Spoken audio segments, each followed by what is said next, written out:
You know, Republicans get really angry when confronted with the truth.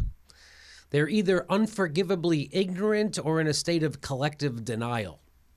For instance, everything that surrounds the Iraq War, right? They're in denial about that George Bush was responsible. They're in, for 9/11. They're in denial about the fact that that was our policies that could have led to the formation of Al-Qaeda. They're in denial about the fact that the Iraq War was based on lies, that was pre-planned. They're in denial about the whole thing.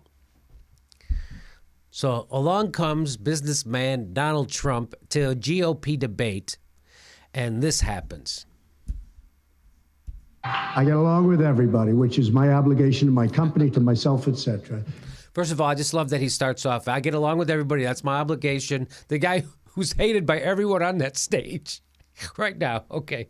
Obviously, the war in Iraq was a big, fat mistake, all right? Now, you can take it any way you want, and it took Jeb Bush, if you remember at the beginning of his announcement, when he announced for president, it took him 5 days. He went... You could just read Jeb Bush. You could just read Jeb Bush's thoughts. He's like, "Oh, bringing up that war my brother started. That's just rude." Okay, there's more. It was a mistake. It wasn't a mistake. It took him 5 days before his people told him what to say, and he ultimately said it was a mistake. The war in Iraq, we spent $2 trillion, thousands of lives. We don't even have it. Iran is taking over Iraq with the second largest oil reserves in the world. Obviously, it was a mistake. So George Bush made a mistake. We can make mistakes, but that one was a beauty. We should have never been in Iraq. We have destabilized the Middle East. But Wow. We destabilized them. Think of, I'll just keep, you're saying, so Jimmy, we know this. We know that the Iraq, but think about where this is happening and who's saying it.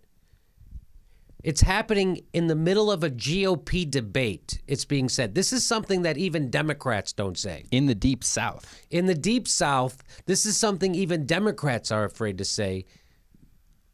The mistake, it goes on, and not only is it being said, but it's being said by the leading candidate for the GOP nomination for president. It's not being said by some wingnut, some guy with 1%, some guy, Ron Paul, will never get past 10%. It's said by the guy who's been kicking ass and taking names. Here we go. I've never even heard of a Democrat saying such a thing. Here we go. So you still think he should be impeached? I think it's my turn, isn't it? You do whatever you want. You call...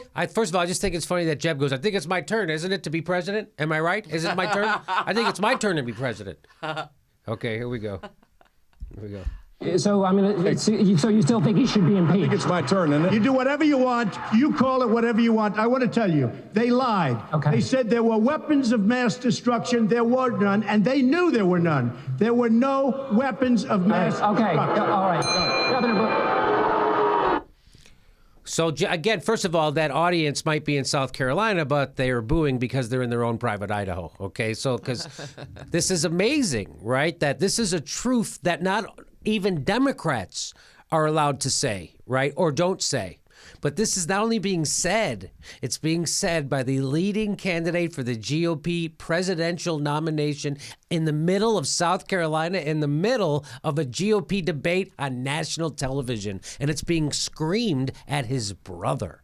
And it's that thing that everyone always wanted to have happen. We wanted someone to scream at George Bush and say something about it and scream at Dick Cheney and Donald Rumsfeld. We wanted that cathartic effect. And God damn it, if Donald Trump didn't just give it to us. And it's happening in a GOP debate. The leading guy who's going to win South Carolina, the guy who just crushed them in New Hampshire, that guy just said all that stuff you're not allowed to say.